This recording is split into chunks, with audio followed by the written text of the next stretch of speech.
Hey guys, on today's episode of What in the World Does the Ceiling Fan Man Collect? It's my Harbor Breeze Revel Island ceiling fan. I got this fan off Offerup, I'd like to say, about 8 months ago, and got it shipped from California, and it's a really unique fan to say the least. First question might be, why did I get this fan? It's because it was an interesting concept which I really like, and it was at a good price, so I got it. It's also my brother's favorite fan, and what he has to say about the Revel Island is that, and I quote, the modernist and unique design is what differentiates it from a normal ceiling fan, unlike some fans. Looking at you, builder fans, which are generic, this actually has breathtaking and unique design. I would agree.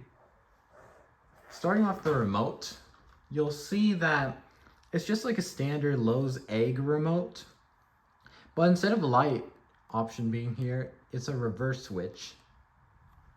Yeah. And let's start up on low speed. The receiver's pretty quick to respond, which is interesting considering how cheap the quality was. Low speed's pretty fast for what it is. I'd like for it to be a little slower, but I'll continue. So this fan's based off the Fanimation Marea, and it was sold cheaper at Lowe's. I think it was around $185 when I saw them. Though there was a time where I think they had them on clearance for like $99, which was pretty good for this fan. It's my only flush mount fan, and it's in a brushed nickel finish. Has 2 latte blades, and it's just really unique with the little, instead of like blade holders, you have this one like metal bend that comes down much longer than you think. It's like 11 inches, 12 inches, I would say. Sold at Lowe's from 2013 to 2015, I think, and surprisingly it has a 14 degree blade pitch despite how weird the blades are angled. Turn up on medium.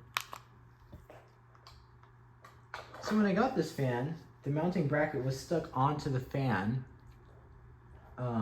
which made me think that this fan was broken. It wasn't.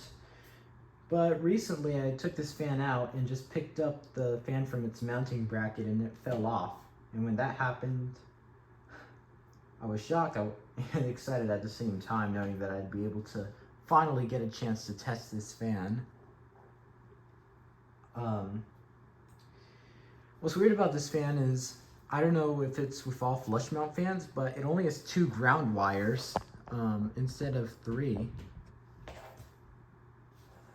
And yeah.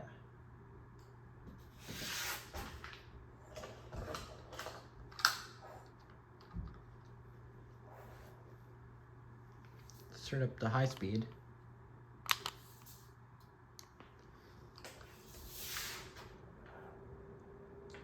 I mean, it's not the greatest performer because of how the fan looks, and it's more meant to be a decorative piece than a actual proper ceiling fan, but for what it is, pushes out some decent air.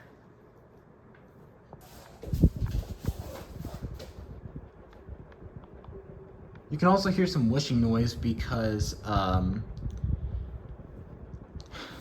guess because of the blades, I think.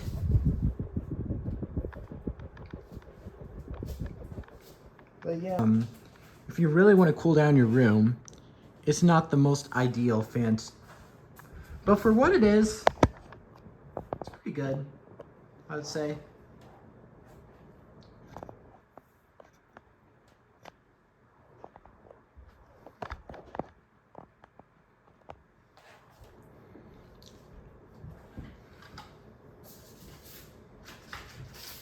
Overall,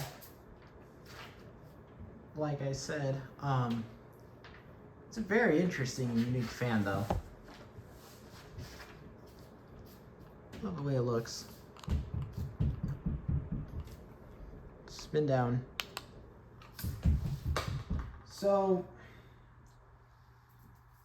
I can't really show you tags like I would on other videos, maybe just a close-up.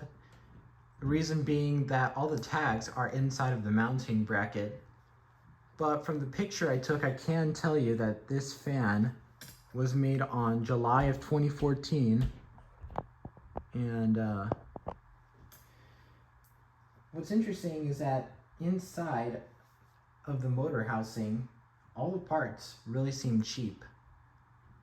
Like the receiver and some other parts to it were just pretty cheap and look pretty flimsy to me. That was a pretty quick spin down, I'll tell you that. Didn't even need to go impatient and stop the blades.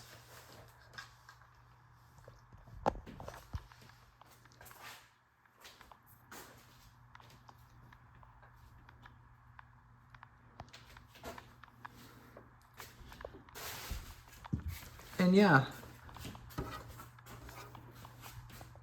that'll be all for this amazing piece of art.